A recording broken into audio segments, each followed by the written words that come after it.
Well, today the U.S. Supreme Court heard arguments over a new Texas law aimed at preventing young people from accessing pornographic content online. And the state argues the law protects children. Opponents say it infringes on adults' First Amendment rights.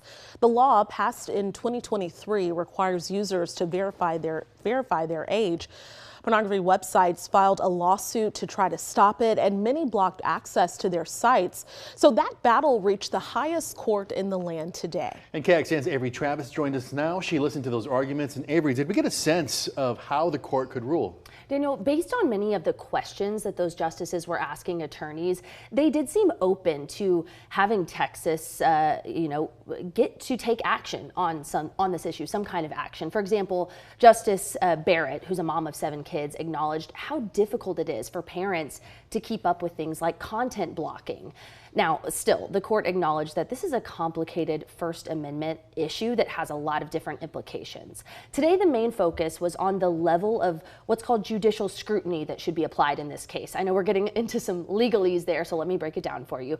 Basically, that means the attorneys representing Pornhub and others are arguing the court should review Texas's law with what's known as strict scrutiny. Basically, the government must have a compelling interest for passing a law like this when it could infringe on someone's First Amendment rights.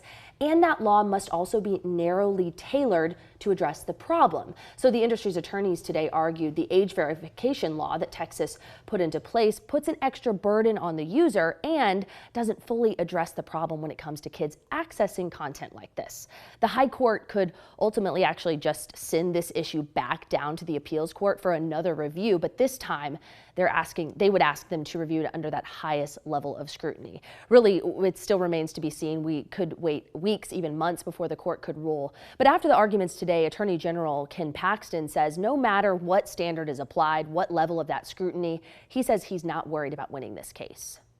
It's really not designed to do anything other than protect children from online pornography, and doesn't go beyond that. It's very focused law. It was, I think, well designed. To note, he was joined there by his wife, who's actually the state lawmaker who authored that law.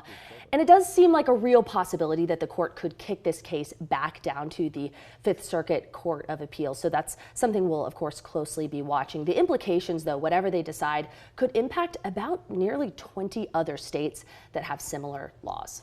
All right, Avery Travis, thank you so much. Thanks, Jen. Thanks, Daniel.